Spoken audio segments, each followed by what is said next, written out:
உண்மைகளை உரத்துச் சொல்லும் யூடிவியின் இரவு நேர பிரதான செய்தி அறிக்கையோடு இணைந்திருக்கின்றீர்கள். உங்களோடு நான் ரெஹானாய் அசீஸ். முதலில் இன்றைய தலைப்புச் செய்திகளை பார்க்கலாம். இலங்கையில் புதிய வகை கொரோனா வைரஸ், நாடு முடக்கப்படாது என்கிறார் ராணுவ தளபதி.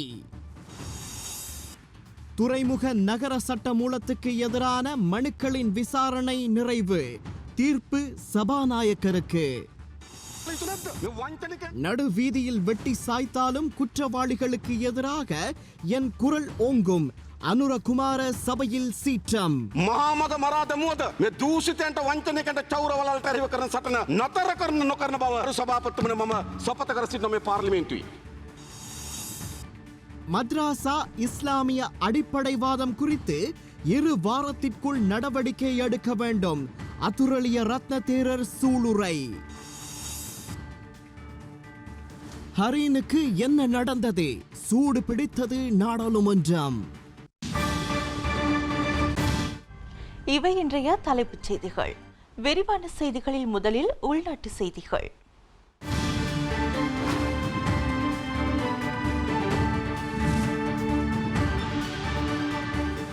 இவ்வார இறுதியில் நாட்டை முடக்குவதற்கு எந்த ஒரு தீர்மானமும் எடுக்கப்படவில்லை என ராணுவ தளபதி சவேந்திர சில்வா தெரிவித்துள்ளார். இன்று இடம்பெற்ற விசேட செய்தியாளர் சந்திப்பிலேயே அவர் இதனை தெரிவித்துள்ளார். இந்நிலையில் வெளிநாடுகளில் இருந்து நாடு திரும்புவோருக்கான தனிமைப்படுத்தல் காலத்தை நீடிப்பதற்கு தீர்மானித்துள்ளதாகவும் அவர் மேலும் தெரிவித்துள்ளார். මාත්‍යතුමා කිව්වාගේ අපේ අසල් වැසිම රටවන ඉන්දියාවේ 3,32,000කට அதிக கோவிட் ஆசாதித்யால் தினකට හමුවන அவதியක எமது அண்டை நாடான இந்தியாவில் நாளொன்றுக்கு 3 லட்சத்துக்கும் அதிகமான தொற்றாளர்களும் 2000 வரையிலான மரணங்களும் இடம்பெறும் ஒரு காலகட்டத்தில் நாம் இந்த சந்திப்பை நடத்தி கொண்டிருக்கின்றோம். எமது நாட்டில் புது வருடம் நிறைவு பெறும் வரையில் நாளொன்றுக்கு 150 தொடக்கம் 200 வரையிலான தொற்றாளர்களை பதிவாகினர். இருப்பினும் புது வருடம் நிறைவுக்கு வந்த சில நாட்களில் இந்த எண்ணிக்கை 300 வரையில் உயர்வடைந்தது. தற்போது 500 தொடக்கம் 600 வரையில் உயர்வடைந்துள்ளது. எமது நாட்டில் குளியாப்பிட்டிய, கனைவத்த, வத்தல, திவுலப்பிட்டி ஆகிய பிரதேசங்களில் கோவிட் தொற்றாளர்கள் பதிவாகி வருகின்றனர். மாவட்டங்கள் என்ற வகையில் கொழும்பு, கம்பகா, குருநாகல், களுத்துறை, காலி, அனுராதபுரம், புத்தளம், யாழ்ப்பாணம், ஹம்பாந்தோட்டை, கண்டி மற்றும் திருகோணமலை ஆகிய மாவட்டங்களில் ஏனைய மாவட்டங்களோடு ஒப்பிடுகையில் கோவிட் அச்சுறுத்தல் நிலை கடந்த 2 தினங்களில் அதிகரித்துள்ளது. இவ்வார இறுதியில் நாட்டை முடக்குவதற்கு எந்த ஒரு தீர்மானமும் இல்லை. இருப்பினும் குறிப்பிட்டதொரு பிரதேசத்தில் கோவிட் தொற்றாளர்கள் கண்டறியப்பட்டு ஏனையவர்களுக்கும் கோவிட் பரவும் அச்சுறுத்தல் ஏற்படுமாயின் அவ்வாறான பிரதேசங்களை மாத்திரம் முடக்குவதற்கு நடவடிக்கை எடுக்கப்படும். மேலும் இந்த வார இறுதி தீர்மானம் மிக்கதாக இருப்பதால் தேவையற்ற பயணங்களை குறைத்துக் கொள்ளுங்கள். සාමාන්‍යයෙන් 150ක 200ක වගේ අගයක් තුල ශ්‍රී ලංකාව කොවිඩ් තත්ත්වයෙන් පාලනය කරගෙන යන්න. இதேவேளை செய்தியாளர் ஒருவருடைய கேள்விக்கு பதிலளித்த ராணுவ தளபதி, තියෙනවද ඒක කැන්සල් කරනවද? කළ යුතු දෙයක් නෙමෙයි. මම හිතන්නේ අපි අය සංවිධායකයන්ගෙන් ඉල්ලා සිටිනවා RS එකවත් SRS එකවත් නැතුව මම හිතන්නේ தற்போது நாட்டில் பரவி வரும் கோவிட் வைரஸ் ஒருவரை தாக்கி 14 நாட்களின் பின்னரே வெளித்தறிய ஆரம்பிப்பதாக கூறப்படுகின்றது. எனவே இனிவரும் காலங்களில் வெளிநாடுகளிலிருந்து நாடு திரும்புவோருக்கான தனிமைப்படுத்தல் காலத்தை 7 நாட்களிலிருந்து அதிகரிக்கும் தீர்மானம் ஒன்றுள்ளது. அதற்கமைய 10 தொடக்கம் 14 நாட்களாக இந்த தனிமைப்படுத்தல் காலத்தை நீடிப்பதற்கு தீர்மானிக்கப்பட்டுள்ளது. වලින් පේන ආකාරයකින් කරන්න පුළුවන්. බැරි ගමන් නැහැ. දැන් ඉන්දියාවෙත් අපි දන්නවා තරුණ අයට ඉතාමත් ගොඩක් ආසාදිතයන් බවට පත් වෙනවා සහ தற்போது கோவிட் வைரஸானது காற்றிலும் பரவி வருவதாக உலக சுகாதார நிறுவனம் மற்றும் ஏனைய அமைப்புகளின் ஆய்வுகளில் நிரூபிக்கப்பட்டுள்ளது. உதாரணமாக கூறுவதாக இருந்தால், எனக்கு தொற்று இருப்பின் நான் இப்போது மாஸ்கை அகற்றிவிட்டு கதைத்துக் கொண்டிருப்பின் இந்த இடத்தில் ஒரு சில மணி நேரங்கள் வைரஸ் காற்றில் தங்கியிருக்கும். நான் இந்த இடத்திலிருந்து வெளியேறிய பின்னர் தொடர்பே இல்லாமல் வேறு ஒரு நபர் இந்த இடத்திற்கு வந்து மாஸ்கை அகற்றிவிட்டு இருப்பின் இந்த வைரஸ் அவரையும் பாதிக்கும் வாய்ப்புள்ளது. எனவே பொது இடங்களில் கதைக்கின்ற போதும் முகக்கவசத்தை சரியான முறையில் அணிவது கட்டாயமாகும். මම මාස්ක් එකක් ගලෝලා මම ආසාදිතයෙක් නම් මේ අවස්ථාවේ මම කතා කරොත් එහෙම මේ වාතයේ මේ වෛරසය පැයකමාරක් විතර තියෙන්න පුළුවන්. මෙම ඉලඹෙන ඉදිරි සදිතයක ඉතාමාත්ම තීරණාත්මකයි. எதிர்வரும் 2 வாரங்கள் தீர்மானமிக்கது. மேலும் தற்போது நாட்டில் பரவி வரும் வைரஸ் வகையானது முன்னரை போன்றல்லாமல் வேகமாகவே பரவி வருகின்றது. மேலும் இந்த வைரஸ் தொற்றியவர்களிடையே நோய் அறிகுறிகளும் தற்போது வெளிக்காட்டப்படுகின்றன. அது மாத்திரமில்லாமல் இளையவர்களிடையே இந்த நோய் தொற்று அதிகமாகியுள்ளது. மேலும் இத்தொற்றினால் சுவாச பிரச்சனை ஏற்படக்கூடிய வாய்ப்புள்ளது. எனவே சிகிச்சைகளின் போது மேலதிக ஆக்சிஜன் தேவைப்பாடுகள் உருவாகும் வாய்ப்புள்ளது. எனவே தேவை இருப்பின் மாத்திரம் வீட்டிலிருந்து வெளியே செல்லுங்கள். புது வருட கொண்டாட்டங்கள் ஒழுங்கு செய்யப்பட்டிருப்பின் அவற்றை தவிர்த்துக் கொள்ளுங்கள். தேவையற்ற பயணங்களையும் தவிருங்கள். மேலும் ஆஸ்ட்ராசெனகா கோவிட் தடுப்பூசியின் முதலாவது டோஸை முதலில் பெற்ற முன்கள பணியாளர்களுக்கு மே 1ஆம் தேதி முதல் கோவிட் தடுப்பூசியின் 2வது டோஸை செலுத்துவதற்கு தீர்மானிக்கப்பட்டுள்ளது. සාප්පු සවාරි ගියා. ඒ වගේ විවිධ වූ මහජනතාව එක්ක රැස්වීම වෙන තැන්වලට ගියා. ඉතින් ඒ වගේ රෝගය ඇති වුණොත් ඒ ප්‍රතිඵල අපිට ලැබෙන්න තව සතියක් දෙකක් ගත වෙනවා. ඉතින් එතකොට මේ රෝගීන් ප්‍රමාණය එන්න වැඩි වෙන්න පුළුවන්. දිගින් දිගටම නොකඩවා කරන්න පුළුවන්. Pfizer vaccine එක වයසකයටත් තරුණයටත් දෙගොල්ලන්ටම දෙන්න පුළුවන්. ஸ்புட்னிக் V என்ற கோவிட் தடுப்பூசி குறிப்பாக 60 வயதுக்கு குறைந்தவர்களுக்கே பயன்படுத்தக்கூடியதாக உள்ளது. எமக்கு இம்மாதம் 2 லட்சம் ஸ்புட்னிக் தடுப்பூசிகளும் அதற்கு அடுத்த மாதம் 4 லட்சம் தடுப்பூசிகளும் கிடைக்கப்பெறவுள்ளன. எனவே எமக்கு இந்த தடுப்பூசிகள் கிடைக்கப்பெறும் போது 60 வயதுக்கு குறைந்த வேலை செய்யக்கூடிய தரப்பினருக்கே தடுப்பூசிகளை வழங்குவதற்கு எதிர்பார்க்கின்றோம். அதேபோன்று ஃபைசர் தடுப்பூசியானது வயது குறைந்தவர்கள் மற்றும் வயோதிபர்கள் என்ற இரு தரப்பினருக்கு பொருத்தமானது. தற்போது உலக சுகாதார நிறுவனம் எமக்கு பெற்றுத் தருவதாக கூறிய கோவிட் தடுப்பூசிகளை வழங்குவார்களாயின் எமக்கு கிடைக்கும் அனைத்து ஸ்புட்னிக் V தடுப்பூசிகளையும் இளையவர்களுக்கு வழங்குவதற்கு நடவடிக்கை எடுக்கலாம். ඊට අමතරව ලෝක සෞඛ්‍ය සංවිධානයෙන් එන්නත් ටික අපිට ලැබුණොත් වයසකයට ලබා දෙන්න අපිට ඒ අපි පාවිච්චි කරන සියලුම ස්පුට්නික් වැක්සින් ටික තරුණයට ලබා දීම සඳහා භාවිතා කරන්න පුළුවන්. கோவிட்-19 வைரஸ் பரவல் தொடர்பான நெருக்கடி நிலைமை இன்னமும் குறைவடையவில்லை. வைரஸ் பரவல் காரணமாக நாட்டின் சில பகுதிகள் தற்போது முடக்கப்பட்டுள்ளன. இந்நிலையில் வீட்டை விட்டு வெளியேறும் ஒவ்வொரு சந்தர்ப்பத்திலும் தனிமைப்படுத்தல் சட்ட விதிகளை பின்பற்றுவதை கைவிட வேண்டாம் என போலீஸ் ஊடக பேச்சாளர் பிரதி போலீஸ் மா அதிபர் அஜித் ரோகன கோரிக்கை விடுத்துள்ளார்.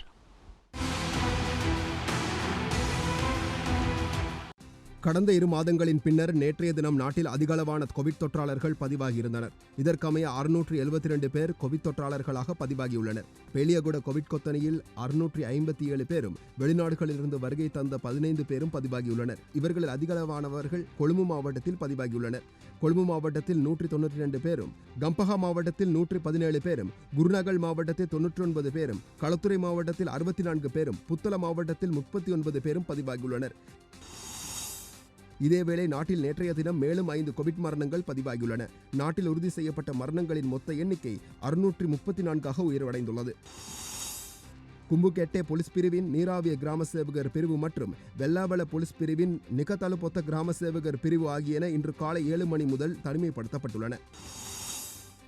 நாடளாவிய ரீதியில் அனைத்து சிறைச்சாலைகளிலும் சிறைச்சாலை கைதிகளை பார்வையிட நாளை முதல் 2 வாரங்களுக்கு தற்காலிக தடை விதிக்கப்பட்டுள்ளது. கொரோனா நிலைமையினை கருத்தில் கொண்டு இந்த தீர்மானம் எடுக்கப்பட்டுள்ளதாக சிறைச்சாலைகள் திணைக்களம் தெரிவித்துள்ளது. பிளியந்தலை சுகாதார அதிகாரி பிரிவில் 64 பேருக்கு கோவிட் தொற்று இனங்காணப்பட்டுள்ளதாக சுகாதார பிரிவினர் தெரிவித்துள்ளனர். 82 PCR சோதனைகளில் குறித்த தொற்றாளர்கள் இனங்காணப்பட்டதாக பிளியந்தலை சுகாதார வைத்திய அதிகாரி வைத்தியர் இந்திக்க எல்லாவல தெரிவித்தார். விமான பயணிகள் மூலம் கொரோனா வைரஸ் நாட்டுக்குள் நுழைவதனை தடுப்பதற்கு தேவையான நடவடிக்கைகள் எடுக்கப்பட்டிருப்பதாக விமான நிலையங்கள் மற்றும் விமான சேவைகள் நிறுவனத்தின் தலைவர் மேஜர் ஜெனரல் GA சந்திரசிறி தெரிவித்துள்ளார். விமான பயணிகள் ஒன்றிணைவதனை தடுப்பதற்கான விசேட வேலை திட்டங்களும் ஒழுங்கு செய்யப்பட்டுள்ளன. சகல விமான பயணிகளும் சுகாதார சட்டங்களை பின்பற்றுவது அவசியம். அவசியமான விமான பயணிகள் மாத்திரம் நாளை தொடக்கம் சேவையில் அழைப்பதற்கு எதிர்பார்த்துள்ளதாகவும் விமான நிலையங்கள் மற்றும் விமான சேவைகள் நிறுவனத்தின் தலைவர் மேலும் தெரிவித்துள்ளார். திருகோணமலை சீனாகுடா தமிழ் வித்தியாலயம் கால வரையறையின்றி மூடுவதற்கு பாடசாலை நிர்வாகம் தீர்மானித்துள்ளது. பாடசாலை ஆசிரியர் ஒருவருக்கு கொரோனா தொற்று உறுதி செய்யப்பட்டதை தொடர்ந்து குறித்த தீர்மானம் எடுக்கப்பட்டுள்ளது. PCR சோதனை மேற்கொள்ளப்பட்ட பின்னர் பாடசாலை ஆசிரியரை வருகை தந்திருந்தமை குறிப்பிடத்தக்கது. சிலாபம் கொஸ்வத்த போலீஸ் நிலையம் இன்று காலை தற்காலிகமாக முடக்கப்பட்டுள்ளது. குறித்த போலீஸ் நிலையத்தில் போலீஸ் பரிசோதகர் ஒருவருக்கு கொரோனா தொற்று உறுதி செய்யப்பட்டதை தொடர்ந்து இந்த தீர்மானம் மேற்கொள்ளப்பட்டுள்ளது. தற்போதைய நிலைமையில் கொஸ்வத்தை போலீஸ் நிலையம் கடமைகளை பிரதேசத்தில் அமைந்துள்ள விகாரை ஒன்றில் இடம்பெற்று வருவதாக தெரிவிக்கப்பட்டுள்ளது. கோவிட்-19 வைரஸ் தொடர்பில் மீண்டும் அதிக அவதானத்துடன் செயற்பட வேண்டி ஏற்பட்டுள்ளது. நாளை சனிக்கிழமை முதல் திங்கட்கிழமை வரையில் தொடர்ச்சியான விடுமுறை காணப்படுவதால் இந்த காலப்பகுதியில் வினோத பயணங்கள் மற்றும் சுற்றுலாக்கள் செல்வதற்கான வாய்ப்புள்ளது. இதேவேளை கோவிட்-19 வைரஸ் பரவல் தொடர்பாக நெருக்கடி நிலைமை இன்னமும் குறைவடையவில்லை. வைரஸ் பரவல் காரணமாக நாட்டின் சில பகுதிகள் தற்பொழுது முடக்கப்பட்டுள்ளன. அதனால் வீட்டை விட்டு வெளியேறும் ஒவ்வொரு சந்தர்ப்பத்திலும் தனிமைப்படுத்தல் சட்ட விதிகளை பின்பற்றுவதை கைவிட வேண்டாம். முகக்கவசம் அணிதல், சமூக இடைவெளியை பேணுதல் மற்றும் கைகளை சுத்தம் செய்து கொள்ளுதல் என்பவற்றை வழக்கமாக்கிக் கொள்ளுங்கள். கைகளை சுத்தம் செய்து கொள்ளுதல் என்பவற்றை வழக்கமாக்கிக் கொள்ள வேண்டும்.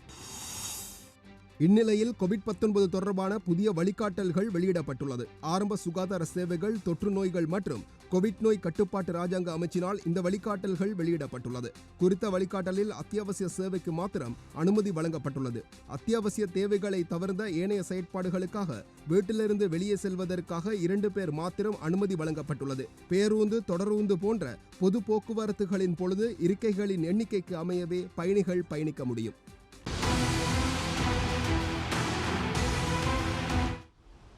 ஏப்ரல் 21 தாக்குதல் தொடர்பில் நடத்தப்படுகின்ற விசாரணைகளுக்காக நாடாளுமன்ற உறுப்பினர் ஹரின் பெர்னாண்டோவை இன்று காலை குற்றப்புலனாய்வு திணைக்களத்தில் ஆஜராகுமாறு அறிவிக்கப்பட்டுள்ளது. கொழும்பில் தனியார் வைத்தியசாலை ஒன்றில் சிகிச்சை பெற்று வரும் நிலையிலேயே அவருக்கு இந்த அறிவித்தல் விடுக்கப்பட்டுள்ளது. இந்நிலையில் சுகவீனம் காரணமாக வைத்தியசாலையில் அனுமதிக்கப்பட்டுள்ள ஹரின் பெர்னாண்டோவை எதிர்க்கட்சித் தலைவர் உட்பட பலர் நலம் விசாரிக்க வைத்தியசாலைக்கு சென்றிருந்தனர். පොලිසියේ CID බාර හිටපු නිලධාරීතුමා තමයි ඉස්සෙල්ලම අල්ලගන්නේ IP ඇඩ්‍රස් එකක් කරා පාස්කු ප්‍රහාරයට සම්බන්ධ වෙච්ච මිනිහා. කවුද සාකච්ඡා කරේ කියලා හවුවෙන්නේ ලංකාවේ බුද්ධියන්සේ නිලධාරියෙක්. මේක තනකවත් කොමිසමකවත් මේක එළියට ආවේ නැහැ. මම මේ කියන්නේ සෝස් එක අනුව කියන්නම්. කොතනින්ද කියන්නේ? පාස්කු කොමිසමේ එළියට ආපු හැබැයි වාර්තාවේ නැති උසාවියේ එතන හිටපු ලෝයර්ලා දන්න මේ දීපු சாක්කියක් ගැන. கடந்த புதன்கிழமை நாடாளுமன்றத்தில் ஆளும் மற்றும் எதிர்த்தரப்பினர்களுக்கிடையில் உயிர்த்த ஞாயிறு தாக்குதல் தொடர்பான கடும் முரண்பாடுகள் ஏற்பட்டிருந்த நிலையில் உயிர்த்த ஞாயிறு தின தாக்குதல் தொடர்பில் சிஐடியினர் நாடாளுமன்ற உறுப்பினர் ஹரின் பெர்னாண்டோவை இன்று விசாரணைக்கு அழைத்திருந்தனர். அவருக்கு திடீரென ஏற்பட்ட சுகையினம் காரணமாக கொழும்பில் உள்ள நவலொக்கு வைத்தியசாலையில் அனுமதிக்கப்பட்டார். சுகையினம் காரணமாக வைத்தியசாலையில் அனுமதிக்கப்பட்டுள்ள ஐக்கிய மக்கள் சக்தியின் நாடாளுமன்ற உறுப்பினர் ஹரின் பெர்னாண்டோவை எதிர்க்கட்சித் தலைவர் சஜித் பிரேமதாச நலம் விசாரிக்க சென்றுள்ளார். இன்று காலை எதிர்க்கட்சித் தலைவர் சஜித் பிரேமதாஸ் மற்றும் நாடாளுமன்ற உறுப்பினர் மனுஷ நாணயக்கார உள்ளிட்டோர் ஹரின் பெர்னாண்டோவை பார்க்க சென்றனர். அதன் பின்னர் பிற்பகல் வேளையில் நாடாளுமன்ற உறுப்பினர்களான ஹர்ஷன ராஜகருணா, பாட்டாளி சம்பிக்க ரணபக்க, நளின் பண்டார, ரோஹிணி கவிரத்ன ஆகியோரும் நலம் விசாரிக்க சென்றுள்ளனர். மேலும் ஐக்கிய தேசிய கட்சியின் உறுப்பினர் ருவன் விஜயவர்தனவும் ஹரின் பெர்னாண்டோவை நலம் விசாரிக்க சென்றுள்ளார். இதேவேளை இன்று எதிர்க்கட்சி அலுவலகத்தில் இடம்பெற்ற ஊடக சந்திப்பில் கலந்து கொண்ட நாடாளுமன்ற உறுப்பினர் ஹெக்டர் அபுகாமி இவ்வாறு தெரிவித்தார். හරින් පනාන්දු මැත්තුමත් පුන කියන්නේ මේ රටේ ජනතාව වෙනුවෙන් එතුමා කතා කරන්නේ. ජනතාව වෙනුවෙන් කතා කරන මිනිසුන්ගේ කටවහන්න ආණ්ඩුව හදනවා නම් ආණ්ඩුවට කටවහන්න හම්බෙන්නේ නැහැ. ஹரினை கைது செய்யும் முயற்சியில் அரசாங்கம் கவனம் செலுத்தி வருகிறது. ஈஸ்டர் தாக்குதலின் உண்மையான பிரதான நபர்கள், திட்டமிட்டவர்கள், உதவி வழங்கியவர்கள், நிதி வழங்கியவர்கள் கண்டுபிடிக்கப்பட வேண்டும் என்றுதான் ஹரின் கூறினார். பிரதான சூத்திரதாரி பற்றி யாரேனும் பேசினால் அவர் இலக்கு வைக்கப்படுகிறார்கள். நாங்கள் பிரதான நபர் இவர்தான் என்று கூறவில்லை. அவர் ஏயாக இருக்கலாம், பியாக இருக்கலாம், சியாக இருக்கலாம் அல்லது டியாக இருக்கலாம். பிரதான சூத்திரதாரி குறித்து கூறினால் அவர்கள் அரசாங்கத்தால் இலக்கு வைக்கப்படுகின்றனர். ஹரினை கைது செய்தால் நாட்டில் பல ஹரின்கள் உருவாகுவார்கள். இன்று மக்களின் பாதுகாப்பு அச்சுறுத்தலில் உள்ளது. நாடாளுமன்றத்தில் கதைப்பவர்களுக்கு இத்தகைய இலக்கு வைக்கப்படுவதாக இருந்தால் சாதாரண மக்களின் நிலை என்ன? மக்களுக்காக குரல் கொடுக்கும் உறுப்பினர்களுக்கு எதிராக முன்னிற்க மக்கள் பின்வாங்க மாட்டார்கள். நாட்டின் ஜனநாயகத்தை பாதுகாக்க மக்கள் முன் வருவார்கள். හරින්ල තමයි මේ රටේ හැම මිනිහෙක් හරින්ල තමයි ඉල්ලන්නේ මේ රටේ ජනතාවට ආරක්ෂාව දීපල්ලා කියලා. ආරක්ෂාව වෙනුවට ඉරගේ දෙනවා නම් ඒක ඒ රටේ ඉන්න සියලුම ජනතාව එහෙම නැත්නම් හරින්ලා ඒකට.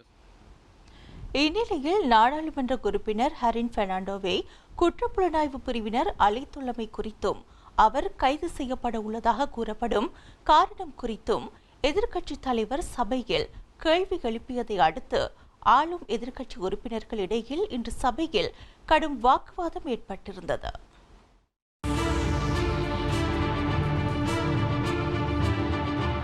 ஹரின் பெர்னாண்டோவை குற்றப்புலனாய்வு பிரிவிற்கு அழைப்பு விடுத்துள்ளமை குறித்து எதிர்க்கட்சித் தலைவர் சஜித் பிரேமதாஸ் சபையில் கேள்வி எழுப்பினார். මේ සතියේ පාර්ලිමේන්තු සැසිවාරයේ අඟහරුවාදා දවසේ ගරු හරින් ෆර්නෑන්ඩෝ මන්ත්‍රීතුමා මේ සභාවේ පාස්කු ප්‍රහාරය ගැනත් පාස්කු ප්‍රහාරයට සම්බන්ධ තොරතුරු කරුණු කාරණා පිළිබඳව இந்த வாரம் நாடாளுமன்ற கூட்டத்தொடரில் ஹரின் பெர்னாண்டோ ஈஸ்டர் தாக்குதல் குறித்து பல்வேறு காரணிகளை வெளிப்படுத்தினார். அவரை பயங்கரவாத தடுப்பு சட்டத்தின் கீழ் கைது செய்து தடுப்பு காவலில் வைத்திருக்க நடவடிக்கை எடுக்க உள்ளதாக தெரிய வந்துள்ளது. நாடாளுமன்ற சிறப்புரிமை சட்டத்தின் கீழ் ஒருவர் பேசுவதற்காக எவ்வாறு அவரை கைது செய்ய முடியும்? நாடாளுமன்றத்தில் சுதந்திரமாக வாதாடும் கருத்து தெரிவிக்கும் விடயத்தை குற்றமாக கருத முடியாது. மக்கள் பிரதிநிதியாக அவர் தனது கடமையை செய்துள்ளார். அதற்காக பயங்கரவாத தடுப்பு சட்டத்தின் கீழ் தடுப்பு காவலில் வைத்திருக்க எவ்வாறு நடவடிக்கை எடுக்க முடியும்? தாக்குதலை நடத்தியவர்கள், அதற்கு திட்டமிட்டவர்களை கைது செய்யாது உண்மையை வெளிப்படுத்தும் நபர்களை எவ்வாறு கைது செய்ய முடியும்? இது எவ்வாறு சாத்தியப்படும்? நியாயமானதா என சபாநாயகர் கூற வேண்டும். அரசாங்கத்திற்கும் இது குறித்து எடுத்து கூற வேண்டும். பயங்கரவாத தடை சட்டத்தை பயன்படுத்தி எமது வாயை மூடாது உண்மையான குற்றவாளிகளை கைது செய்ய நடவடிக்கை எடுக்க வேண்டும்.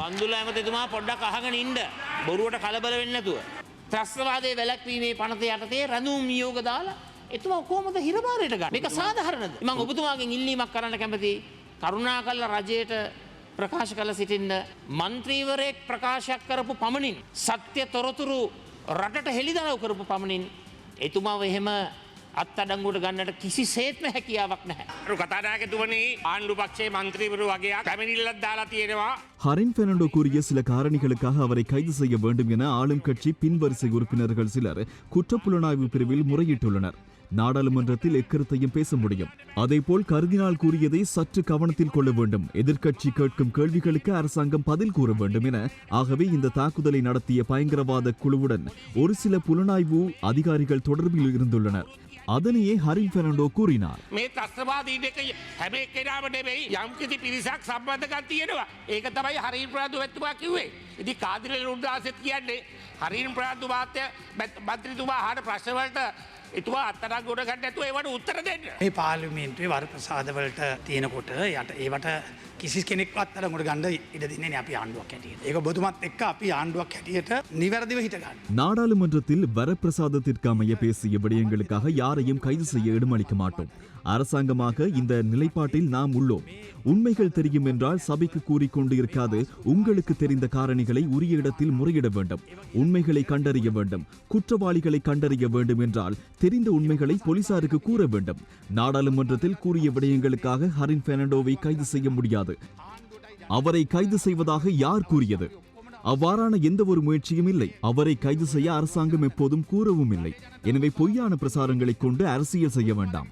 ஈஸ்டர் தாக்குதல் சம்பவத்தை வைத்துக் கொண்டு அரசியல் செய்ய வேண்டாம். அனைவரும் ஒன்றிணைந்து குற்றவாளிகளை தண்டிக்கும் நடவடிக்கைகளை எடுப்போம். අපි හැම වෙලේම කියන්නේ මේ පාස්කු ප්‍රහාරය අල්ලගෙන මඩ ගහ ගන්න එපා. ඔබතුමාලා හරියට වැඩ කටයුතු කෙරුවා නම් ඒ කාලේ පාස්කු ප්‍රහාරය වෙන්නේ නැහැ. මේක දේශපාලනට ඇද ගන්න එපා. ඔබතුමා එතුමාගේ මොන හරි කට උත්තරයක් ගන්න තියෙනවනේ. ඒ කට කොහෙද අත්අඩංගුවට ගන්නවා කියලා තියෙන්නේ. කොහෙද කියලා තියෙන්නේ? ගරු කතානායකතුමනි අපි ජොන්සන් ෆෙර්නෑන්ඩෝ ஹரின் பெர்னாண்டோவை கைது செய்ய மாட்டோம் என அமைச்சர் ஜான்ஸ்டன் பெர்னாண்டோ உறுதியாக கூறுவாரா? හරින් ෆෙර්නෑන්ඩෝ මැතිතුමා අත්අඩංගුවට ගන්න නැහැ කියලා. ගරු කතානායකතුමනි ගරු කතානායකතුමනි අපේ රංජිත් මද්දු මන්නාර අපේ ජේෂ්ඨ මන්ත්‍රීතුමා நாடாளுமன்றத்தில் அவர் கூறிய விடயங்களுக்காக அவரை கைது செய்ய நாம் இடமளிக்க மாட்டோம். அதற்கு அனுமதி இல்லை என்பது நமக்கு தெரியும். ஆனால் சிறப்புரிமையை பயன்படுத்திக் கொண்டு பொய்களை கூறக்கூடாது. පාංකිව එතුමා කිව්වා මේක කරපු ප්‍රකාශකට එතුමා අත්අඩංගුවට ගන්න කියලා. මම පැහැදිලිව කිව්වා අපි ඒකට ඉඩ දෙන්නේ නැහැ කියලා. පාර්ලිමේන්තුවේ වරප්‍රසාදයට මුවා වෙලා බොරු කියන්න හොඳ නැහැ. මේ ඊයේ පෙරේදා වෙනකොට අපේ මන්ත්‍රීවරු 3 දෙනෙක් අලින් බණ්ඩාර මන්ත්‍රීතුමා நாடாளுமன்றத்தில் கூறும் காரணிகளுக்காக எமது உறுப்பினர்கள் ஒரு சிலர் குற்றப்புலனாய்வு பிரிவிற்கு அழைக்கப்பட்டுள்ளனர். கேட்டால் 2 ஆண்டுகளுக்கு முன்னர் கூறிய ஒரு விடயத்திற்காக அவரை அழைப்பதாக கூறுகின்றனர். இது நியாயமானதா? அந்த காலத்தில் பாதுகாப்பு அமைச்சர் இன்று ஆளும் கட்சியின் பாராளுமன்ற உறுப்பினர். அவருடன் உடன்படிக்கை செய்துள்ளனர். அவர்களை விட்டுவிட்டு உண்மையான காரணிகளை கூறியதற்காக எமது உறுப்பினர்களை கைது செய்வது இந்த நியாயம். සාමයා නීති ඇමති තමුන්නාසලා පැත්තේ මන්ත්‍රීවරයෙක් දැන් තමුන්නාසලා කිව්සුම් ගහගෙන ඉන්නවා. එහෙනම් කවුද මේකට වග කියන්න ඕන? ඒ විතරක් නෙවෙයි මහන්නේ හරින් ෆෙර්නෑන්ඩෝ මන්ත්‍රීතුමා දිගින් දිගට මේ ගැන ඉලි කරා.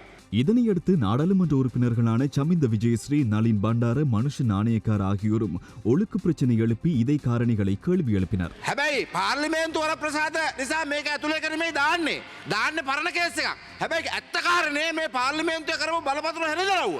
කරන්න ඕනේ හරින් ප්‍රාන්දුව එතෙන්ට ගෙනගෙන මේ හෙළිදරව් කිරීම පිළිබඳව හොයලා බලන එක. කුමන්ත්‍රණ මාත්‍යාලයක් කතා කරලා තිබුණා යන්න එපයි කියලා ජනාධිපති හිටපු ජනාධිපති වර්තමාන අගමැතිතුමා. ඒවත් පරීක්ෂණ කරන්න. මේ මොකද්ද මේ කරන්නේ මේ බොරුවක් හරින් ප්‍රාන්දුව අත්අඩංගුවට ගන්න කතාවක්. අන්තුමාව කාර්යයක් හොයන්න කියනවා.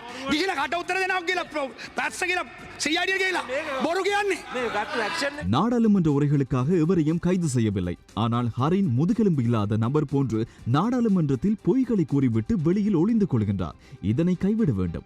ජොන්සන් ෆර්නෑන්ඩෝ දිනේෂ් ජොන්සන් ෆර්නෑන්ඩෝ සංවිධායකතුමා කියපු කතාවෙන් ஹரின் பெர்னாண்டோவின் உரையில் ஆணைக்குழுக்கு கொடுத்த வாக்குமூலம் அறிக்கையில் இல்லை என்பதாகும்.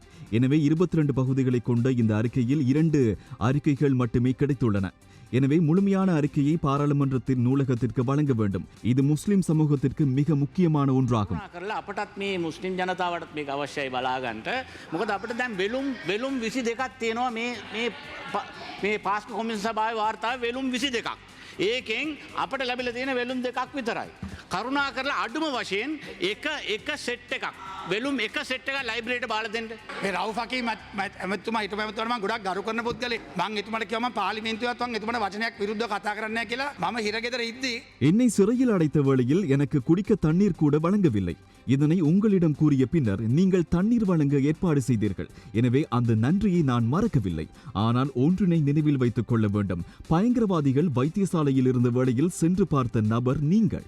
எனவே இவற்றையெல்லாம் மறந்துவிட வேண்டாம். ඔබතුමා දන්නවනේ ඔබතුමා ගිහිල්ලා ත්‍රස්තවාදියෝ ගිහිටි රෝහලේ හිටපුවාම බලපු නායකයෙක් මේ ඔබතුමාට මම කියන්න මේ ඔබතුමා මේ මඩ ගහන්න හදන්න එපා. නායකතුමනි I rise to a point of order. அனாவசிய குழப்பங்களை ஏற்படுத்தி காலத்தை கடக்க வேண்டாம். ஒரு நிமிடத்திற்கு 1 லட்சம் செலவாகின்றது. அதனை நாசமாக்க வேண்டாம். I propose that we adjourn parliament and go to the adjourn debate. එකම repetition අලුත් එකක් නැහැ. எனினும் எதிர்க்கட்சி உறுப்பினர்கள் தொடர்ச்சியாக ஒழுக்கு பிரச்சனை எழுப்பினர். அதற்கு சபாநாயகர் இடமளிக்காத காரணத்தினால் அரசியல் பழிவாங்கல் குறித்து ஜனாதிபதி ஆணைக்குழுவின் இன்றைய விவாதத்தில் முதலாம் முறையான ரஞ்சித் மத்துப பண்டாரவின் உரை நிறுத்தப்பட்டு ஆளும் கட்சி உறுப்பினர்கள் பக்கம் 2ஆம் முறைக்கு இடம் வழங்கப்பட்டது. කතානායකතුමනි ඔබතුමාලා සභාව එතුමාට කතා කරන්න අරින්ද.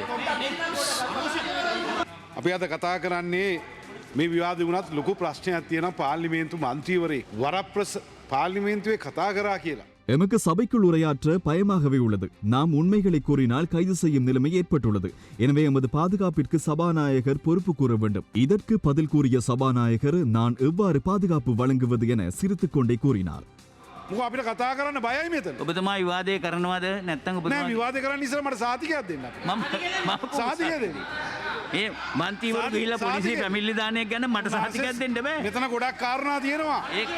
මේ කතෝලික ප්‍රහාරය සම්බන්ධයෙන් කාදිනන් උන්වහන්සේ කරන ප්‍රකාශ මේගොල්ලෝ ජනතාව කුපිත කරන තත්ත්වයට පත් කරලා තියෙනවා. எதிர்க்கட்சி உறுப்பினர்கள் கத்தோலிக்க மக்கள் மத்தியில் அச்சம் ஒன்றை உருவாக்கி வருகின்றனர். ஹரின் பெர்னாண்டோ மட்டுமல்ல, அனுரகுமாரவின் கட்சியில் இப்ராஹிம் உள்வாங்கப்பட்டமையும் பிரச்சனையாக உள்ளது. எனவே இது குறித்து குற்றப்புலனாய்வு பிரிவுக்கு முறையிட வேண்டியுள்ளது. எனவே இப்போது ஒரு முறைப்பாடு மட்டுமே செய்துள்ளோம். இன்னும் பல முறைப்பாடுகள் செய்ய வேண்டியுள்ளது. මේ අනුරකුමාර දිසානායක මන්ත්‍රීතුමාගේ පක්ෂේ ඊබ්‍රාහිම් මහත්තයා ජාතික ලයිස්තුවේ හිටියා කියලා අපි ළඟ තියෙනවා ගැටලු. ෆෝඩ කිය වෙන වෙන කරුණු මතු කරන එක පිළිබඳ මගේ විරෝධය තියෙනවා. එසේ තිබියදී දැන් මේ රාජ්‍ය අමාත්‍යවරයා ඉබ්‍රාහිම් කෙනෙක් ගැන කියනවා. අපි දන්නවා කවුද කියන්න. ඒ වගේම පස් කපපු අය நீதி விரோதி ஜாவாரம் කරන ගැන சாட்சி තියෙනවා. පොඩකින්න ஒழுக்கு பிரச்சனை எழுப்பி தேவையில்லாத விடயங்களை கூறுகின்றனர். இப்ராஹிம் குறித்து பேசுகின்றனர். ஆனால் மணல் கொள்ளை சட்டவிரோத செயற்பாடுகளில் ஈடுபட்டமைக்கான சாட்சியங்களும் உள்ளன. 2 ஆண்டுகள் ஆணைக்குழு இயங்கியது. குற்றப்புலனாய்வு பிரிவும் 2 ஆண்டுகள் விசாரணைகளை நடத்தின. ஆனால் 2 ஆண்டுகளில் ஒரு நாள் கூட என்னை விசாரணைக்கு அழைக்கவில்லை. நாளை என்னை விசாரணைக்கு அழைத்தால் சகல உண்மைகளையும் நான் வெளிப்படுத்துவேன். தைரியம் இருந்தால் என்னை அழைத்து விசாரியுங்கள். කොමිෂන් සභාව අවුරුදු 2ක් තිබුණා. ඒ කිසිදු තැනක මාව කැඳවලා නැහැ. හරිද?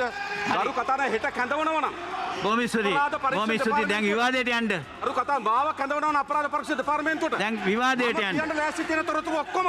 හරි බොහොම ස්තුතියි. බොහොම ස්තුතියි අනුර කුමාර දිසානායක මැතිතුමා. පේනවා නේද අනුර කුමාර දිසානායක මැතිතුමා කතා කරායින් පස්සේ මන්ත්‍රීවරුන්ට තර්ජනය කරන හැටි. இதன்போது சபைக்கு முன்னால் வந்த ராஜாங்க அமைச்சர் இந்திக்கு அனுருத விரலை நீட்டி அனுரகுமார திசாநாயக்கவை பார்த்து எச்சரிக்கை விடுத்தார்.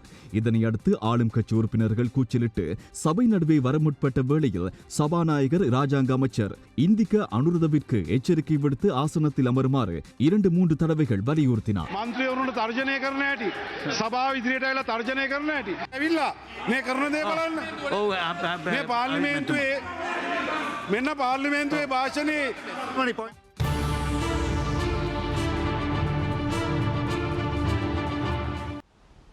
பாதையின் நடுவில் தன்னை கொலை செய்தால் கூட ஊழல்வாதிகளுக்கும் குற்றவாளிகளுக்கும் தண்டனை கொடுக்க வேண்டும் என்ற தனது குரலும் போராட்டமும் தொடரும் என மக்கள் விடுதலை முன்னணியின் தலைவர் அனுரகுமார திசாநாயக்க தெரிவித்துள்ளார். அரசியல் பழிவாங்கல் தொடர்பான ஜனாதிபதி விசாரணை ஆணைக்குழு அறிக்கை மீதான விவாதத்தின் போதே அவர் இதனை தெரிவித்துள்ளார். කවුද මේ උපාලි අබේරත්න? ඔහු තමයි මෙම කොමිසම් සභාවේ සභාපති. දූෂිතයන්ගේ සභාපතිවරේ. මේකට පත් කරා පොලිස්පති චන්ද්‍රපනන්. කවුද චන්ද්‍රපනන්? බැසිල් රාජපක්ෂ යනකොට ගරු නියෝජක කතානායකතුමනි. අධිකරණ පිටපස්සේ ෆයිල් එක අරන් යන කෙනා. පහුගිය කාලේ පොහොට්ටු කාර්යාලේ ෆයිල් එහෙට මෙහෙට අරන් ගියපු කෙනා. එයා තමයි චන්ද්‍රපනන්දු. එයාට ගරු කතානායකතුම කියන්නේ 2005 තියෙන විගණන වාර්තාවක්. එයාට දැන් දරු මුණුබුරන් ඇති. ඒ නිසා මම මේ වාර්තාව ගැන කියන්නේ නැහැ. ඒ නිසා මේ කමිටුවම ගරු කතානායකතුමනි දූෂිතයන්ගේ චෞරයන්ගෙන් සැදුලත් කොමිසම් සභාව. ඒ කොමිසම් සභාව අපිව වග විභාග ලක් කරන්නත් අයිතියක් නැහැ. එහෙම සදාචාර සම්පන්න කොමිසම් සභාවක් නෙවෙයි. කොමිසම් සභාවේ වාර්තා 3ක් ඉදිරිපත් කරා. කො අතුරු වාර්තාව? අතුරු වාර්තාව දුන්නේ මහපාරේ කාර් එකේ ඩ්‍රයිවර්ට. කවුද ආවේ? ජනාධිපතිවරයාගේ නීති උපදේශක රෝහණ දීර. එයා කාර් එකෙන් ඇවිල්ලා මගින් තමයි අතුරු වාර්තාව අරන් ගියේ. ජනවාරි මාසේ 7 වෙනිදා. මේවා වාර්තාද? මේවා වාර්තා නෙවෙයි. මේවා ඇවිල්ලා තමන්ගේ දේශපාලන උවමනාව වෙනුවෙන් සකස් කරන වාර්තා. අධිකරණ විභාගයෙන් තිබෙන ලඩු ලංකාවේ පළවෙනි වතාවට එළිය කොමිසම් සභාවක් විභාග කරන්න පටන් ගත්තා. අධිකරණ නඩු තියෙනවා. අධිකරණ විනිශ්චයකාරවරයා ඉන්නවා. රජයේ නීතිඥයා මෙහෙවනවා පැමිණිල්ල. හැබැයි මොකද සිද්ධ වෙන්නේ ගරු නියෝජක කතානායකතුමනි? කෙනෙක් කතා කරනකොට අහගෙන ඉන්න පුරුදු වෙන්න. අහගෙන ඉන්න තරම් සංගමයක් නැත්තේ. හොර හිත, තක්කඩ හිත, වංචනික හිත, දූෂිත හිත. ගෝඨාභය රාජපක්ෂ මහත්මයා ඔය පුටුවේ වාඩි වෙලා කිව්වේ මේ පාර්ලිමේන්තුව බලාපොරොත්තු වෙනකෝ විනයක්. එදා සිද්ධ නොවුච්ච දේ සිද්ධ වෙන පාර්ලිමේන්තුව බලාපොරොත්තු වෙනවා කිව්වා. මේ අයද? ගරු කතාන මොනවද මේ? අඩුම තරමේ ගෝඨාභය රාජපක්ෂ මහත්තයාගේ වචන වලට අහුම්කම් දෙන්න මගේ ඕනේ නැහැ. හරිද? ඒ තරම්වත් විනයක් නැති සංගමයක් නැති මිනිස්සු ටික මේකෙන් ගරු කතානායකතුමනි නිදහස් කරන්න කියලා කියනවා නඩු 78ක්. දැනට මහාධිකරණයේ මහේස්ත්‍රාත් අධිකරණයේ විභාගයට ලක් වෙමින් තිබෙන නඩු 8ක් ඉල්ලා අස් කරගන්න කියලා තමයි මේ යෝජනාව ගෙලලා තිබෙන්නේ. එකක් ගරු කතානායකතුමනි හිටපු නාවික හමුදාපති කරන්නාගොඩ මහත්මයාට එල්ලවී තිබෙන චෝදනාව. පැමිණිල්ල ඉදිරිපත් වන 2013. පැමිණිල්ල ඉදිරිපත් වුණාට පස්සේ අපරාධ පරීක්ෂා දෙපාර්තමේන්තුව පැමිණිල්ල කරගෙන යනවා. පැමිණිල්ල කරගෙන යනකොට අපරාධ පරීක්ෂා දෙපාර්තමේන්තුව නිදරව් වෙනවා. මේක ඉතාමත් භයානක තැනකට තල්ලු වෙමින් තිබෙනවා කියලා. එඳ අපරාධ පරීක්ෂණ දෙපාර්තමේන්තුව ගිහිල්ලා ආරක්ෂක ලේකම්වරයාට ගෝඨාභය රාජපක්ෂ මහත්මයා උපදෙස් පතන කරු කතානායකතුමනි මේ කටයුත්තට මොකද්ද කරන්න කියලා. ගෝඨාභය රාජපක්ෂ මහත්මයා එදා ඒ ළමයි පැහැරගෙන යාම පිළිබඳ දීපු නිර්දේශය තමයි මාසයක් ඇතුළත පරීක්ෂණ කොට වාර්තාවක් ඉදිරිපත් කරන්න කියලා ගෝඨාභය රාජපක්ෂ මහත්මයා නියෝගයක් දුන්නා ආරක්ෂක ලේකම්වරයාට. කැබිනට් පත්‍රිකාවක් දානවා නඩු අයින් කරගන්න කියලා. ඒ නඩුව එක්කෙනෙක් උදේ ප්‍රභාත් ගම්මන්පිල එල්ලවී තිබෙන චෝදනාව ඕස්ට්‍රේලියානු ජාතික දෙන්නෙක්ගේ දීපල ඇටෝනි බලපත්‍රය කරා විකිණීම පිළිබඳ චෝදනාව. ඔව් අධිකරණයට ගිහලා ඉදිරිපත් කරමු. ඊළඟ එල්ලවී තිබෙන යෝෂිත රාජපක්ෂගේ පැමිණිල්ල අයින් කරගන්න කියලා. යෝෂිත රාජපක්ෂ ඉදිරිපත් ඉදිරි පැමිණිල්ල කුමක්ද? නාවික හමුදාවේ සෙකන්ඩ් ලෙෆ්ටනන්ට් කෙනෙක් හැටියට මිලියන 500කට වඩා අධික CSN නාලිකාවක් දේපල උපයාගත්තේ කොහොමද? ඔහුට කියන්න තියෙන එකයි ගිහිල්ලා. ඔහුට ගිහිල්ලා කියන්න තියෙන්නේ මිලියන 500කට වඩා අධික CSN නාලිකාව උපයාගත්තේ මෙහෙමයි. මැදපොළේ කුඹුරෙන් මෙච්චර හම්බුණා. මහින්ද මහත්තයාගේ පඩියෙන් මෙච්චර දුන්නා. නාවික හමුදාව පඩිය මෙච්චරයි. මෙන්න CSN දේශීයාච්ච මෙනෙක් මල්ල දුන්නා මෙන්න කියලා කියන්න. ඉතින් ඒ නඩුවෙන් නිදහස්. ඊළඟ මොකද්ද? වැසි රාජපක්ෂත් තියෙන නඩු. එකක් තමයි මල්වාන ගෙදර. මිලියන 200කට වඩා වටින මල්වාන ඉඩම සාත් ගෙදර. ඒකද උපයාගත්තේ කොහොමද කියලා නඩුවක් තියෙනවා. ඒතර කියලා කියන ගේ මගේ නෙවෙයි කියලා. එතකොට මුදිත ජයකොඩි ගෘහ නිර්මාණ ශිල්පියා කියනවා ගරු කතානායකතුන් ප්ලෑන් එක අඳින්නාවේ පුෂ්පා මුල්ගල තියෙන තැන පුෂ්පා උළුවල් තියෙන තැන පුෂ්පා දැන් බැසිල් කෙනා ගේ යාගේ නෙවෙයි කියලා. ඉතින් ඒවනේ දොම්පේ නඩුව. ඊළඟ මාතර නඩුව. මොකද්ද ගරු කතානායකතුන් ඔහුට විරුද්ධව තියෙන මාතර නඩුව? මාතර නගරේ වටිනාම බ්‍රවුන්සිල් කන්දේ අක්කරයකට වඩා ඉඩමක් ඔහුට හිමිය තිබෙනවා. ඒ ඉඩම ගන්න සල්ලි කොහෙන්ද? ඔහුට කියන්න පුළුවන් ලොස් ඇන්ජලිස් වල ගේ වික්කා. එහෙම නැත්නම් තමන්ගේ දරුවගේ පඩියෙන් ගත්තා. ගිහලා කියන්න. අහලා තියෙන එක දෙයයි. තමන්ගේ දේපල මේ දේපල උපයාගත්තේ කොහොමද කියලා. ඊළඟරු කතානායකතුමනි මේ පාර්ලිමේන්තුව නාලගොඩ ඒවා. නාලගොඩ ඒවාගේ නඩුවත් අයින් කරගන්න කියලා එතුමා දැන් අත උස්සන් ඉන්නවා. ඒ මොකද්ද? විනිමය කොමිසම සභාවේ මුදල් රුපියල් මිලියන 5ක්. විනිමය කොමිසම සභාවේ රුපියල් මිලියන 5ක් තාරුණ්‍යයට එටක් සංවිධානයට දෙනවා. තාරුණ්‍යයක් කියන දේශපාලන සංවිධාන. විනිමය කොමිසම සභාවට මොකද්ද තියෙන බලය? දේශපාලන සංවිධානයට සල්ලි දෙන්න ලක්ෂ 50ක්. ඉතින් ගිහිලා කියන්න පුළුවන්. තර්ක කරලා දුන්නේ මේකටයි. නාමල් මගේ මිතුරා, නාමල් අපේ ස්වාමියා. ඔව් ඊටවත් මට පාර්ලිමේන්තුවට එන්න පුළුවන්. ඒ නිසා මම ගෙව්වා. එච්චරයි. නඩුව ක්ලෝස්. ඊළඟරු කතානායක තිලින ගමගේ නීති විරෝධී අලිය තියාගෙන පිළිබඳ නඩුව. දැන් මොකද්ද කියන්නේ? කොමිසම සභාව පළමු වාර්තාවේ කියනවා මේ නඩුව අයින් කරගන්න කියලා. දෙවෙනි වාර්තාවේ කියනවා අලියක් දෙන්න ආපහු කියලා. මේමයි වාර්තා හදලා තියෙන්නේ. දැන් අධිකරණයක් ඕනද මේ රටට? නඩුව 78ක් අයින් කරගන්න කියලා තීන්දුව දීලා තියෙනවා. දින 70 පාඩ නඩුව 136ක් අහනවා. ගරු කතානායකතුමා මහා අධිකරණේ එක නඩුවක් අහනවා අවුරුදු 3-4. නඩුව අහනවා ගරු කතානායකතුමනි පැයෙන් තීන්දුව දෙනවා. මෙන්න මෙහෙමයි ක්‍රියාත්මක උනේ. ඔක්කොම නිදාස් කර ගැනීම සඳහා දීප තීන්දුව.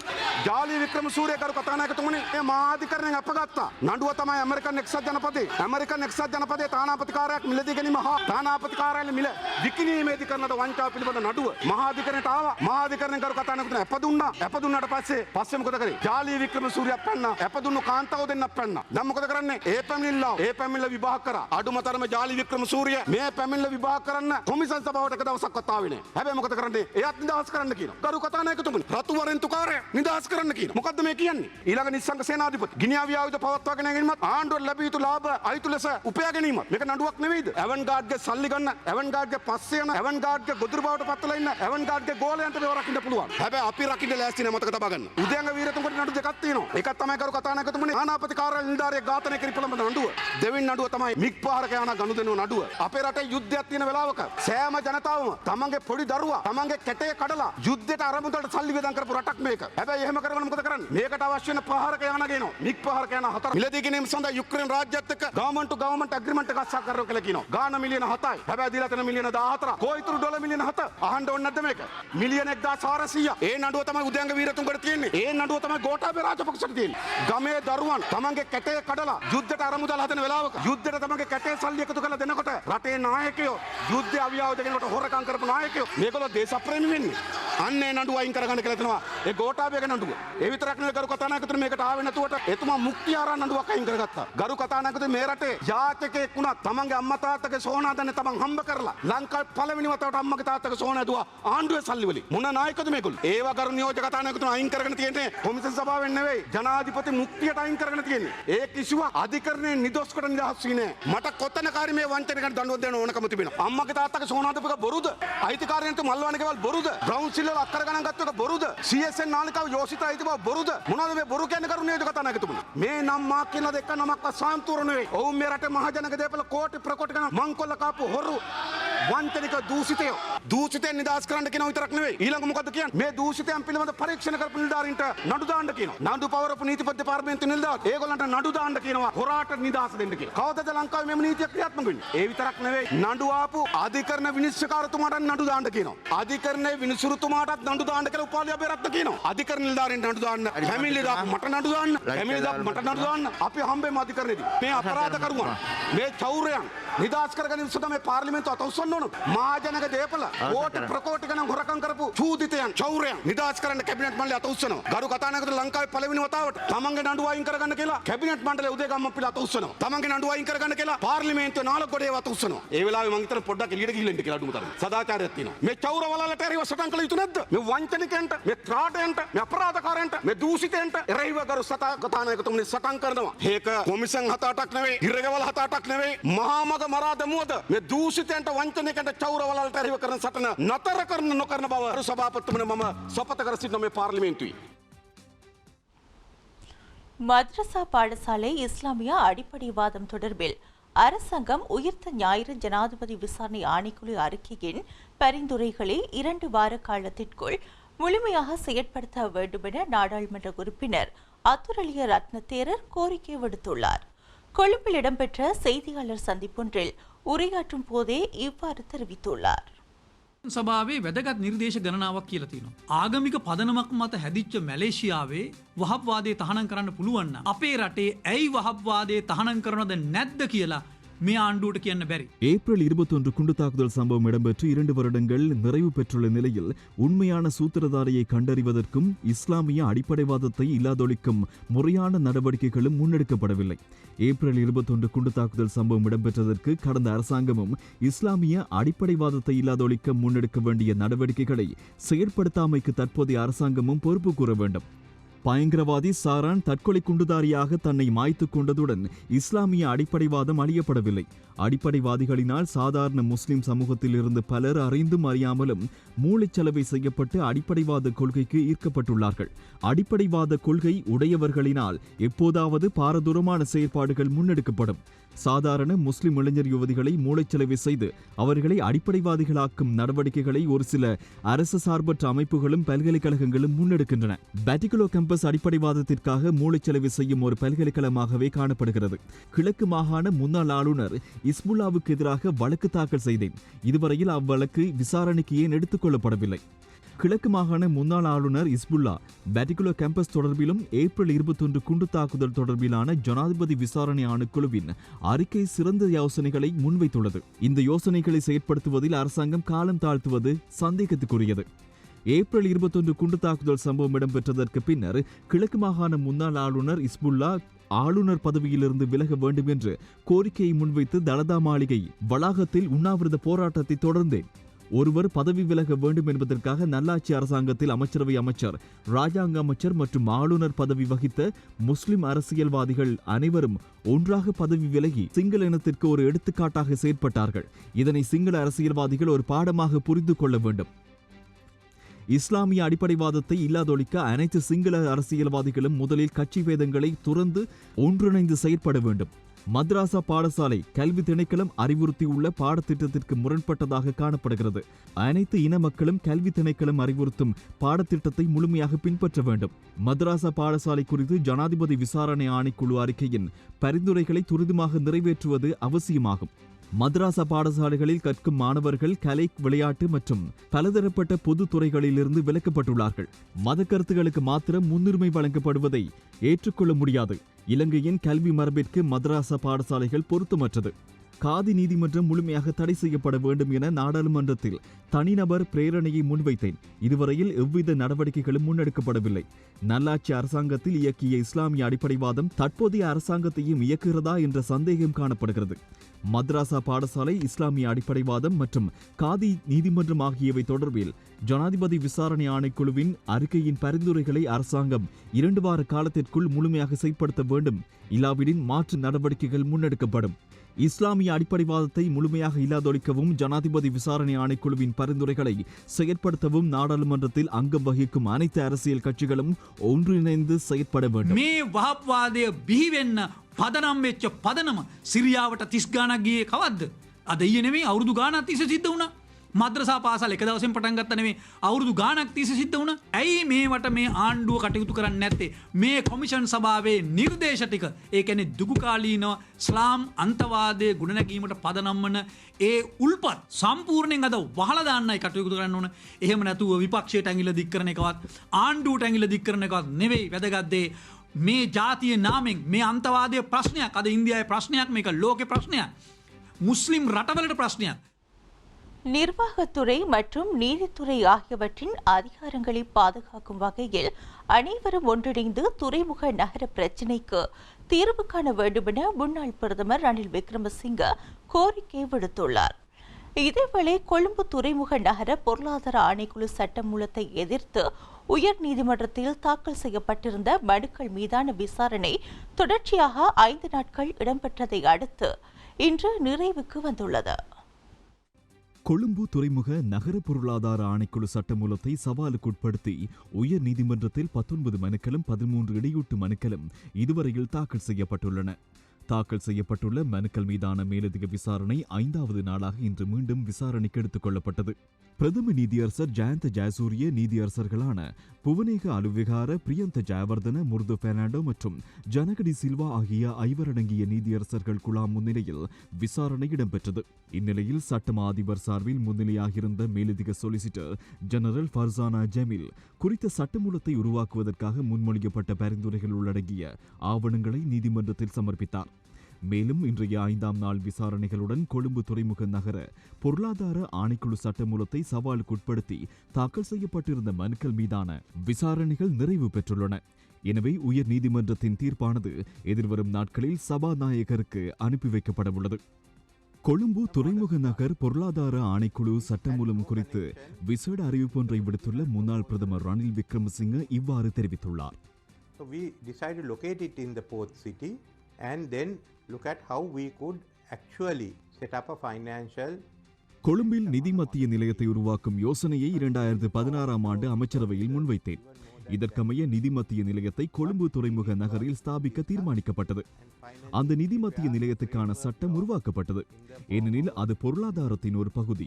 கொழும்பு துறைமுக நகரின் அபிவிருத்தி நிர்மாண பணிகளை முன்னெடுக்க வேண்டிய பொறுப்பு ஒப்பந்தக்கார நிறுவனத்திற்குண்டு. அதனையும் நாங்கள் பாதுகாத்துள்ளோம். இதற்கான அனைத்து நடவடிக்கைகளுக்குமான சட்ட வரைவு உருவாக்கப்பட்டது. காலத்திற்கு காலம் சட்டங்களும் மாற்றப்பட்டன. இதன் ஊடாக அரசியலமைப்பின் அதிகாரத்தை நாம் பாதுகாத்தோம், நீதித்துறையின் அதிகாரத்தை பாதுகாத்தோம், அமைச்சரவையின் அதிகாரத்தையும் பாதுகாத்தோம். கொழும்பு துறைமுக நகர விவகாரம் தொடர்பில் உருவாக்கப்பட்ட சட்டங்கள் முத்துறைகளின் அதிகாரங்களையும் சுயாதீன தன்மையினையும் பாதுகாத்தது. இருப்பினும் தற்போது பாராளுமன்றத்தில் சமர்ப்பிக்கப்பட்டுள்ள கொழும்பு துறைமுக நகர பொருளாதார சட்டம் மூலம் பாரதூரமானது.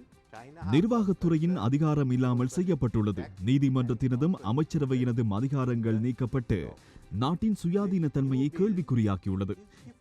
It seeks to take away the powers of the legislature, the parliament, bypass parliament through various rules and regulations, thereby do away with the powers. இவ்வாறான ஒரு நிலை உலகில் வேறு எந்த நாடுகளிலும் இதுவரை உருவாகவில்லை. இவ்வாறான நடவடிக்கைகளை அரசாங்கம் ஏன் முன்னெடுக்கிறது என்பதை அறிந்து கொள்வது அவசியமாகும். ஏனைய நாடுகளில் மத்திய வங்கி அல்லது நிர்வகிக்கும் ஆணைக்குழுவினால் சூதாட்ட மையங்களை அமைக்கும் அதிகாரங்கள் வழங்கப்படவில்லை. இவ்விரண்டையும் ஒன்றிணைப்பது இலங்கையில் பண செலவு செய்யும் நோக்கிலா என்ற பிரச்சனை ஒன்று தோற்றம் பெற்றுள்ளது. ஏன் இந்த சட்ட மூலத்தினூடாக நிதியமைச்சின் அதிகாரத்தை இல்லாமல் செய்துள்ளனர். இவ்வாறு நிறைய பிரச்சனைகள் உண்டு. இந்த விடயம் குறித்து அரசாங்கம் பேச்சுவார்த்தையினை முன்னெடுக்க வேண்டும். நிறைவேற்றுத்துறை நீதித்துறையின் அதிகாரங்களை பாதுகாக்கும் வகையில் தீர்மானங்கள் முன்னெடுக்கப்பட வேண்டும். அரசியல் கட்சி, சிவில் அமைப்புகள் என அனைத்து தரப்பினருடனும் பேச்சுவார்த்தையினை முன்னெடுத்து இப்பிரச்சனைக்கு தீர்வு காண்பது அவசியமாகும். All getting in the government, if you are genuine, just put it up for discussion within parliament and outside parliament, and let's see how we can actually bring about a good paper dealing with these subjects of offshore services and finance. நாட்டில் தற்போது ஏற்பட்டுள்ள சீரற்ற காலநிலையினால் கொழும்பை அண்டிய பிரதேசங்களில் இன்று போக்குவரத்து நெரிசல் நிலையொன்று ஏற்பட்டிருந்தது. இந்நிலையில் நாட்டில் சில தினங்களுக்கு சீரற்ற காலநிலை நிலவும் என்று இலங்கை வளிமண்டலவியல் திணைக்களம் எதிர்வு கூறியுள்ளது.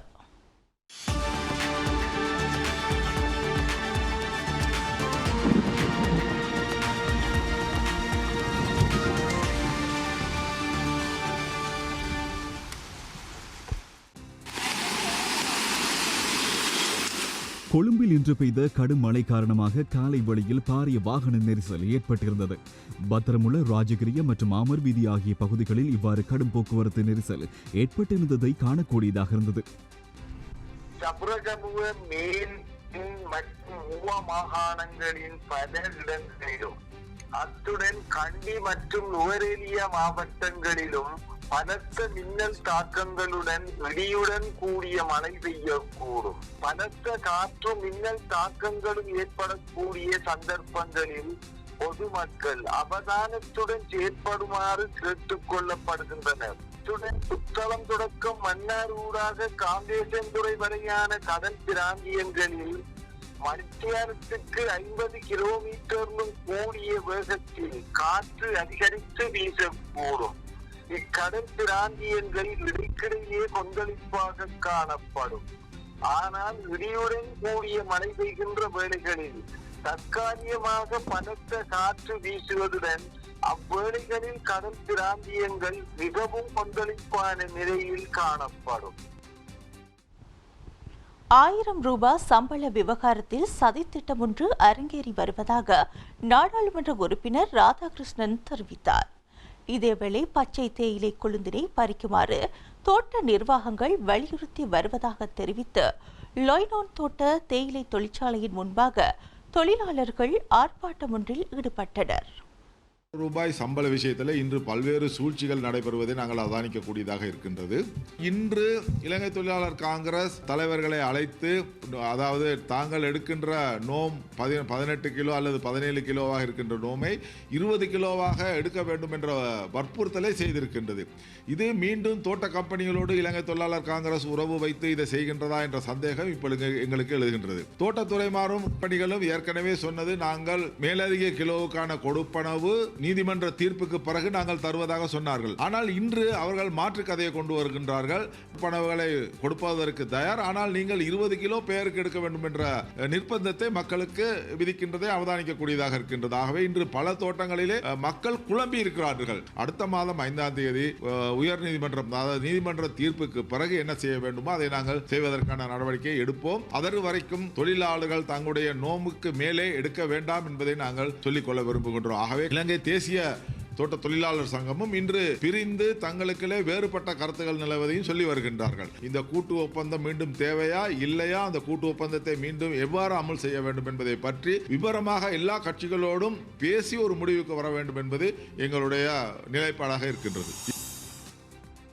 இதேவேளை பொகவந்தலாவ பெருந்தோட்ட நிறுவனத்தின் கீழ் இயங்கும் பொகவந்தலாவை லொய்னான், நோத்கோ, லின்ஃபோர்ட் ஆகிய தோட்டங்களைச் சேர்ந்த தொழிலாளர்களை நாளொன்றுக்கு 20 கிலோகிராம் பச்சை தேயிலை கொழுந்தினை பறிக்குமாறு தோட்ட நிர்வாகங்கள் வலியுறுத்தி வருகின்றன. அதனை கண்டித்து லொய்னான் தோட்ட தேயிலை தொழிற்சாலையின் முன்பாக தொழிலாளர்கள் இன்று காலை ஆர்ப்பாட்டத்தை முன்னெடுத்தனர். இதனையடுத்து பதற்றம் ஏற்பட்டது. கொட்டகலை CLF கேட்போர் கூடத்தில் இடம்பெற்ற கலந்துரையாடலின் போதே மேற்கண்ட தீர்மானம் இராஜாங்க அமைச்சர் ஜீவன் தொண்டமானின் தலைமையில் எடுக்கப்பட்டது என தோட்ட நிர்வாகம் அறிவித்துள்ளது. எனினும் அந்த கூட்டத்தில் கலந்து கொண்டிருந்த தோட்ட தலைவர்மார்கள், தலைவிமார்கள் தாங்களும் அந்த கூட்டத்தில் கலந்து கொண்டிருந்தோம், அவ்வாறான முடிவுகள் எவையும் எட்டப்படவில்லை என்று பதிலளித்தனர். இதனால் இரு தரப்பினருக்கும் இடையே கடுமையான வாக்குவாதங்கள் ஏற்பட்டன. அதனையடுத்து அங்கு பதற்றமான நிலைமையொன்று ஏற்பட்டமை குறிப்பிடத்தக்கது. எடுத்து கொடுக்க வேணாம் அப்படின்னு தான் எங்களுக்கு சொன்னாங்க. இப்ப இங்க தூரம் வந்து என்ன சொல்லிட்டாருன்னு கேட்டா CWCல தான் சொன்னிச்சு 18 கிலோ எடுத்து கொடுக்க சொன்னாங்க. அது சொல்லவே இல்லை எங்களுக்கு. அந்த மாதிரி உங்களை எத்தனை கிலோ எடுக்க சொல்றாங்க தோட்ட நிர்வாகம்? 3 கிலோ சேர்த்து 18 கிலோவா எடுக்க சொல்றாங்க. நாங்க 15 கிலோவுக்கு தான் நாங்க எடுப்போம். 15 கிலோ எடுக்கிறோம். நாங்களும் 8 வருஷம் 14 கிலோ தான் எடுத்துக்கிட்டு இருக்கோம். அதை மீறி நாங்க 1 கிலோ கூட நாங்க எடுத்து கொடுக்க மாட்டோம். தூரம் 18 கிலோ எடுத்து கொடுக்கறான்னு சொல்லி நாங்க எடுத்து கொடுக்க மாட்டோம். அதுதான் எங்களோட கடைசி தீர்மானமா இருக்கும். தோரமாரி எல்லாம் வந்திருந்தாங்க. தோரமாரி வந்து யாரும் பேசல, டிரெக்டரும் சிஓ மட்டும் தான் கழிச்சாங்க ஜீவன் தொண்டமானோட. அவங்க 2 பேரும் பேசி சொன்னாங்க. அப்ப ஜீவன் தொண்டமான் கேட்டார், நீங்க 20 கிலோ கேட்டிருந்தீங்க. அப்ப அவங்க ஒத்துக்கிட்டாங்க. எங்களோட பெலத்தான் 20 கிலோ எங்க பேரு கேட்டது பெல ஒத்துக்கிட்டு நாங்க இன்னும் 2 கிலோ இறங்கி வரோம். அப்ப அவரு கேட்டாரு, இந்த 2 கிலோ உங்களால எடுத்து கொடுக்க முடியுமா? அப்ப நான் சொன்னேன், எந்த காரணத்தை கூட 2 கிலோ நாங்க எடுத்து தர மாட்டோம். அவங்களும் எங்களுக்கு கம்பல் பண்ணல, நீங்க 2 கிலோ எடுத்து கொடுங்க அப்படின்னு. அப்புறம் மேனேஜர் மாதிரி சொன்னாங்க, இல்லை சார் இப்படி எல்லாம் செஞ்சுட்டு போனா எங்களுக்கு ரொம்ப நஷ்டமாகும், நாங்கள் வளமை கிழச்சி இந்த மாதிரி நிறைய வேலைகள் இருக்கு, அதனால நாங்கள் வளமை செஞ்ச மாதிரி செஞ்சு தரோம், இது மட்டும் எடுத்து கொடுக்க சொல்லுங்க. அதுக்கப்புறம் சொன்னாரு, அது நான் சொல்ல முடியாது, நான் போயிட்டு குழந்தை எடுக்க போறதில்ல, எடுக்கிற ஆளுங்க தான் தீர்மானம் பண்ணணும் எத்தனை கிலோ எடுக்க முடியும். அப்ப எங்கிட்ட கேட்டாங்க, உங்களுக்கு 15 கிலோக்கு மேல எடுக்காது. நான் சொன்னேன், இப்போ வந்து 15 கிலோ எடுக்கணும், அதுக்கு மேல எங்களால எடுக்க முடியாது, எங்களால அந்த மலையில அவ்வளோ தான் எடுக்க முடியும் அப்படின்னு சொல்லிட்டோம். அப்ப அதுக்கப்புறம் சொன்னா, தூரமாறு போயிட்டு நீங்க ஆளோட பேசி பாருங்க, அங்க இன்னும் எவ்வளவு நிறைய பிரச்சனைகள் இருக்கு, அதுக்கெல்லாம் அவங்க முகம் கொடுக்கணும். முகம் கொடுத்தா அவங்க அந்த கிலோ 1 கிலோ சரி மேல எடுத்து கொடுக்காம இருந்தா நீங்க வாங்குங்க, அவ்வளவுதான், யாரும் கம்பல் பண்ணலாம், எடுத்து கொடுங்க அப்படின்னு. மியன்மாரில் கைது செய்யப்பட்டு விடுதலையான 12 இலங்கை மீனவர்களை இன்றைய தினம் நாட்டிற்கு அழைத்து வர வெளிவிவகார அமைச்சு நடவடிக்கை எடுத்துள்ளது. இதேவேளை வடகிழக்கு சிறுபான்மை மீனவர்கள் கடந்த 50 வருட காலமாக எதிர்கொள்ளும் பிரச்சினைகளை மீன்பிடி அமைச்சர் முடிவுக்கு கொண்டுவர வேண்டும் எனவும் இந்திய மீனவர்களுக்கு சலுகை வழங்கும் நடவடிக்கையை கண்டிப்பதாகவும் முன்னாள் பிரதி அமைச்சரான அப்துல்லா மஹ்ரூப் தெரிவித்துள்ளார். கைது செய்யப்பட்டு விடுதலையான 12 இலங்கை மீனவர்களை இன்றைய தினம் நாட்டிற்கு அழைத்து வர வெளிவிவகார அமைச்சு நடவடிக்கை எடுத்துள்ளது. குறித்த 12 மீனவர்களும் மியான்மரின் யாங்கனிலிருந்து சிங்கப்பூர் விமான சேவைக்கு சொந்தமான விமானத்தில் சிங்கப்பூரை வந்தடைந்த பின் அங்கிருந்து மற்றொரு விமானத்தில் கொழும்பை வந்தடைய உள்ளனர். மியான்மர் அரசுடன் முன்னெடுக்கப்பட்ட பல சுற்று பேச்சுவார்த்தைகளின் பின்னர் 12 மீனவர்களையும் விடுதலை செய்து நாட்டிற்கு அழைத்து வர நடவடிக்கை எடுக்க முடிந்ததாக வெளிவிவகார அமைச்சு தெரிவித்துள்ளது. இவ்வாறு நாட்டுக்கு திருப்பி அனுப்பப்படும் மீனவர்களை சுகாதார நடைமுறைகளுக்கு அமைவாக தனிமைப்படுத்துவதற்காக ஏற்பாடுகள் செய்யப்பட்டுள்ளதாக வெளிவிவகார அமைச்சு தெரிவித்துள்ளது. மன்னார் துவக்கம் யாழ்ப்பாணம், முல்லைத்தீவு, திருகோணமலை, மட்டக்களப்பு, அம்பாறையிலே ஒட்டுமொத்த சிறுபான்மை சமூகம் அனுபவிக்க வேண்டிய உரிமைகளை கடந்த 50 வருடங்களுக்கு மேலாக பெரும்பான்மை சமூகத்தினுடைய கெடுபடிகளுக்கு மத்தியிலே தான் எமது மீனவர்கள் 6இல் 5 நிலப்பரப்பு, இந்த நீளமான நிலப்பரப்பு சிறுபான்மை சமூகத்துக்குரியதாக அனுபவிப்பவர்கள் 6இல் 5ஐ பெரும்பான்மை சமூகம் அனுபவித்துக் கொண்டிருக்கின்ற போது எமது வடகிழக்கிலே இருக்கின்ற நீளமான நிலப்பரப்பில் 3இல் 2 எமக்கு சொந்தமானவை. அதை நாங்கள் இன்னும் அனுபவிக்கவில்லை. அதை நாங்கள் அனுமதிக்க முடியாது. காரணம், எமது உரிமை மறுக்கப்பட்ட நிலையில் மேலும் எமது உரிமைகளை பறித்தெடுத்து செல்கின்ற ஒரு நிகழ்ச்சியாகவே அதாமை. ஆகவே எமது மீனவர்களுக்கு நம்பிக்கையை எமது மீன்பிடி அமைச்சர் அவர்கள் ஏற்படுத்துவார்கள் என்று நான் நினைக்கின்றேன். யாழ்ப்பாண பல்கலைக்கழகத்தில் உடைக்கப்பட்ட முள்ளிவாய்க்கால் நினைவு தூபி அதே இடத்தில் மீண்டும் அமைக்கப்பட்டு இன்று திறந்து வைக்கப்பட்டுள்ளது. யாழ்ப்பாணம் பல்கலைக்கழகத்தில் நிர்மாணிக்கப்பட்டிருந்த முள்ளிவாய்க்கால் நினைவு தூபி கடந்த ஜனவரி மாதம் 8ஆம் தேதி இரவு பல்கலைக்கழக நிர்வாகத்தினால் உடைக்கப்பட்டதை அடுத்து பல்கலைக்கழக மாணவர்கள், அரசியல் தலைவர்கள் கண்டனம் வெளியிட்டதோடு பல்கலைக்கழக மாணவர்களால் உணவு தவிர்ப்பு போராட்டமும் மேற்கொள்ளப்பட்டது. இந்நிலையில் நிர்வாகத்திற்கு வழங்கப்பட்ட கடும் அழுத்தத்தை அடுத்து மீண்டும் நினைவு தூபியை அதே இடத்தில் அமைப்பதற்கு பல்கலைக்கழக நிர்வாகம் முன்வந்ததுடன் பல்கலைக்கழக துணைவேந்தரினால் கடந்த ஜனவரி மாதம் 11ஆம் தேதி தூபிக்கான அடிக்கல் நாட்டப்பட்டது. அதனைத் தொடர்ந்து தூபி கட்டுமானம் நிறைவுக்கு வந்துள்ள நிலையில் தூபி இன்று திறந்து வைக்கப்பட்டுள்ளது. இந்த அளவில் யூடிஏவியின் இன்றைய பிரதான செய்தி அறிக்கை நிறைவுக்கு வருகின்றது. எமது அடுத்த பிரதான செய்திகளை நாளை இரவு 7:30க்கு எதிர்பாருங்கள்.